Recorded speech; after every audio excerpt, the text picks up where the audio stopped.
It all started on a sunny Saturday afternoon. I had finally managed to get a moment of peace after a long, stressful week. My lawn chair, simple, foldable, nothing fancy, was positioned perfectly under the shade of my old oak tree. I had my iced coffee in hand, headphones on, and the world seemed to pause for a perfect, calm moment. Little did I know, tranquility was about to be shattered by one person's obsession with rules. The notorious HOA Karen. I first noticed her hovering near the edge of the street, pacing back and forth like she had a personal mission. Karen wasn't just any neighbor. She had a reputation for nitpicking everything from how people parked their cars to whether flowers were the right color. But what I couldn't have predicted was her laser focus on my humble lawn chair. "Excuse me?" she called out sharply, her voice carrying across the quiet neighborhood. My heart sank a little. I waved politely, expecting a casual comment about yard maintenance or a friendly suggestion. Instead, Karen approached with a clipboard in hand, eyes narrowing, as if she'd spotted a crime scene rather than a piece of garden furniture. "You know this lawn chair is illegal, right?" she said without so much as a hello.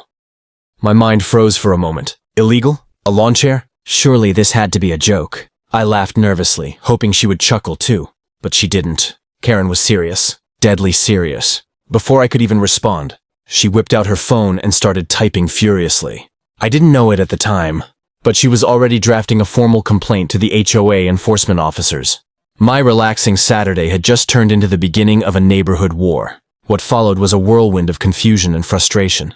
A few minutes later, I noticed black SUVs rolling slowly down the street, uniformed enforcement officers stepping out, clipboards in hand, ready to inspect my property. I felt like I had stumbled into a bizarre alternate reality, one where a simple lawn chair could spark a full-blown official investigation. As Karen proudly stood by, smirking with that "I caught you" expression, I realized that this was no ordinary HOA complaint. This was personal. My quiet weekend, my simple enjoyment of a sunny afternoon, was being turned upside down by someone obsessed with control. And worse, there was no sign of this stopping anytime soon. The lawn chair, once a symbol of relaxation, had become a battlefield. I took a deep breath, knowing I had to confront the absurdity head-on. But how? And more importantly, how could something so small escalate into a full neighborhood spectacle? This was just the beginning. Within an hour, the calm of my Saturday afternoon had completely vanished.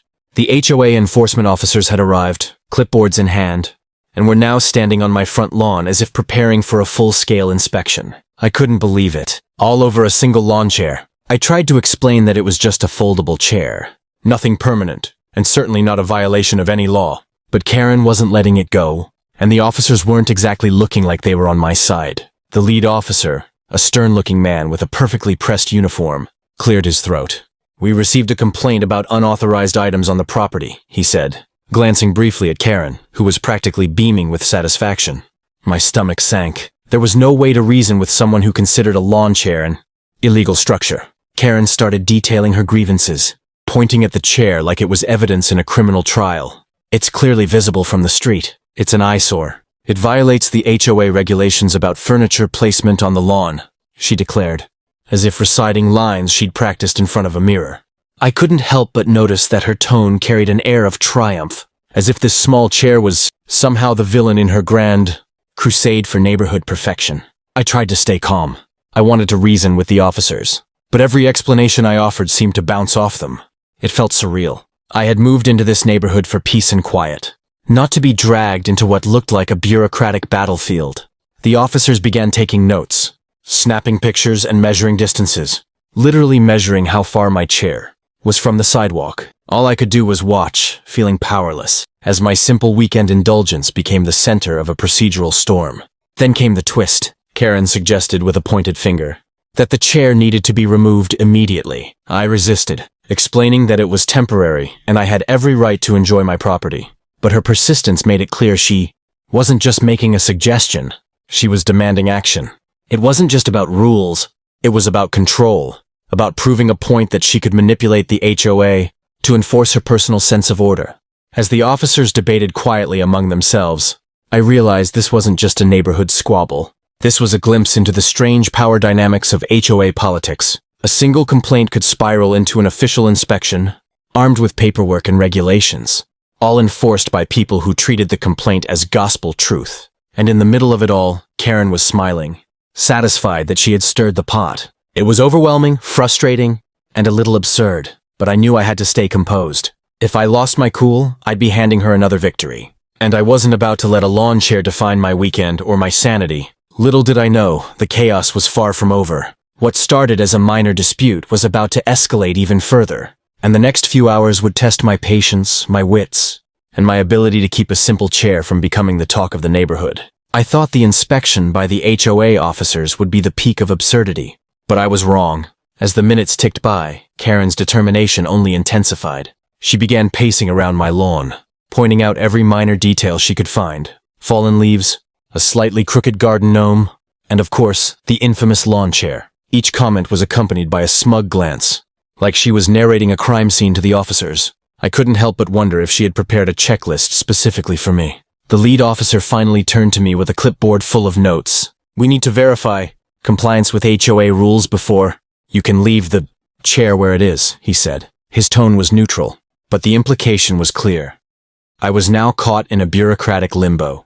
Every casual item on my lawn suddenly had the potential to become a violation, thanks to Karen's relentless scrutiny.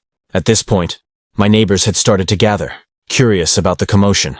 Some were shaking their heads, clearly thinking Karen had taken things too far.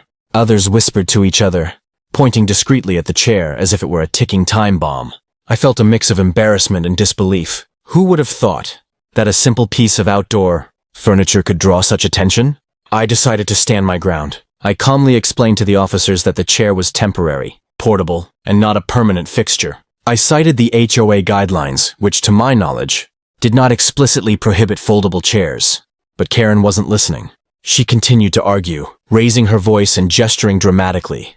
The tension escalated quickly, turning what should have been a mundane Saturday into something resembling a courtroom drama. Then things took an unexpected turn. Karen suggested documenting the violation with photos for the HOA board, implying that my chair was now evidence in a formal complaint process. The officers, eager to follow procedure, began photographing the chair from every angle. I stood there, watching in disbelief as my simple lawn setup was transformed into a bureaucratic spectacle. It felt almost surreal, like I was a character in a dark comedy about neighborhood control freaks. Despite the absurdity, I kept my composure. I realized that this was no longer just about a chair. It was about power, perception, and one person's obsession with control. The officers eventually left, promising to submit their report, while Karen lingered, smiling triumphantly. I was left standing in my yard, exhausted, frustrated, but oddly relieved that the immediate confrontation was over. For now, little did I know this incident was only the beginning. Karen's influence within the HOA and her dedication to law enforcement meant that my lawn chair and my weekend peace were far from safe. After the officers left, I thought I could finally breathe, but Karen wasn't done. She lingered on my sidewalk, clipboard in hand, like a predator surveying her territory. Her smirk made it clear. This wasn't about a lawn chair. It was about asserting control, proving that she could bend HOA rules to her will. And for a fleeting moment, I wondered if I had underestimated her.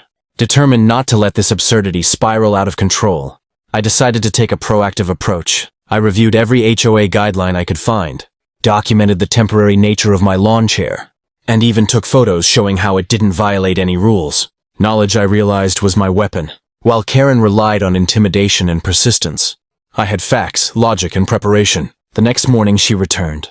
This time she had escalated her campaign by posting notices in the neighborhood, bulletin about illegal yard furniture, hinting that my lawn chair could trigger fines. It was like living in a sitcom where the antagonist was a self-appointed vigilante. But instead of succumbing to frustration, I calmly walked up to her, clipboard in hand. I showed her the HOA guidelines, pointing out exactly why my chair was compliant. Her eyes flickered with irritation, and for the first time, I sensed a crack in her unshakable confidence. Soon, other neighbors began approaching, curious about the commotion. They expressed disbelief at how a simple chair had created such chaos. Some shared their own minor grievances about Karen, laughing nervously as they recounted previous overreactions. The collective response surprised me. While Karen had power in theory, the community's perspective shifted when they realized how trivial her obsession was. Finally, the HOA board weighed in. After reviewing the officer's report and my documentation, they confirmed that my lawn chair was entirely within regulations. Karen predictably protested, but her influence was diminished. The illegal lawn chair saga had officially ended in my favor. Standing in my yard that afternoon, I reflected on what had happened. One person's fixation had escalated into a dramatic, almost cinematic confrontation. Yet, through calm reasoning, preparation, and persistence, I had turned the tide. My chair, once a symbol of relaxation, had become a symbol of resilience. It reminded me that sometimes, the best way to confront overzealous authority isn't with anger, but with facts, patience, and quiet confidence. As Karen retreated to her house, muttering under her breath, I finally settled into my chair, sipping my iced coffee. The sun shone through the oak leaves, the neighborhood buzzed softly around me, and for the first time in days, peace had returned. I had won, not by fighting fire with fire, but by standing my ground and proving that sometimes, common sense prevails over control freaks. And just like that, a tiny lawn chair had become my unlikely victory. If you enjoyed watching me deal with HOA Karen and her crazy rules, make sure to hit that subscribe button and turn on notifications so you never miss a wild neighborhood story. Don't forget to like this video and drop a comment telling me what you would do if Karen showed up at your yard.